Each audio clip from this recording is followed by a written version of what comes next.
যদি তুমি একঘেয়ে পরোটা খেয়ে খেয়ে বোর হয়ে গিয়ে থাকো, তাহলে তাওয়াতে দিয়ে দাও লঙ্কা, রসুন, 1 চামচ জিরে, অল্প একটু নুন আর অল্প একটু সাদা তেল দিয়ে ভালো করে নাড়াচাড়া করে নাও। এরপরে এর সাথে মিশিয়ে দাও 1 মুঠো চিনেবাদাম, দিয়ে সেটাকেও ভালো করে নাড়াচাড়া করে নাও। এটাকে মহারাষ্ট্রের থেচা বলা হয়। এর মধ্যে দিয়ে দাও অল্প একটু ধনেপাতা, সেটাকে আবার নাড়াচাড়া করে নিয়ে একটা জায়গাতে নামিয়ে একটু ঠান্ডা করে নাও। এবার এটাকে এইভাবে থেতো করে নিতে পারো বা মিক্সিতেও ভালো করে একটা পেস্ট বানিয়ে নিতে পারো। মিক্সির সুইচটাকে খুব তাড়াতাড়ি চালিয়ে এবং বন্ধ করে একটা অমসৃণ পেস্ট বানিয়ে নাও। এরপরে একটা জায়গায় নামিয়ে নিয়ে তার সাথে মিশিয়ে দাও বাড়িতে বানানো পনির আর 1 কিউব মতন চিজ। ভালো করে সবকটা জিনিসকে একসাথে মেখে নাও। তৈরি হয়ে গেল আমাদের টেস্টি টেস্টি স্টাফিংস।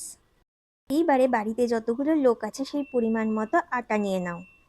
নুন জল দিয়ে আমরা যেভাবে মাখি সেইভাবে আটাটাকে ভালো করে মেখে নাও। মেখে 10 মিনিটের জন্য ঢেকে রেখে দাও। তারপর একটা বড় রুটি বেলে তার মধ্যে এই রকম থেচা পনিরটাকে স্প্রেড করে দাও। ভালোভাবে স্প্রেড করে নিয়ে একটা রোল বানাও। রোল বানিয়ে তারপরে আবার সেটাকে গোল করে একটা দইয়ের আকারে করে এটাকে বেলে নাও। আর একভাবেও কিন্তু করা যায়। আবারও একটা রুটি বেলে নিয়ে তার মধ্যে পুরটা অর্থাৎ পনিরের থেচাটা ভরে নিয়ে রুটিটা এইভাবে সব দিক থেকে মুড়ে নিয়ে একদম লক করে দিয়ে তারপরে বেলে সেটাকে পরোটার আকারে তৈরি করে নিয়ে তাওয়াতে দিয়ে দাও। এবারে এপিট ওপিট দুপিট ভালো করে সেঁকে নিয়ে 1 চামচে তেল দিয়ে ভালো করে পরোটাটা বানিয়ে নাও।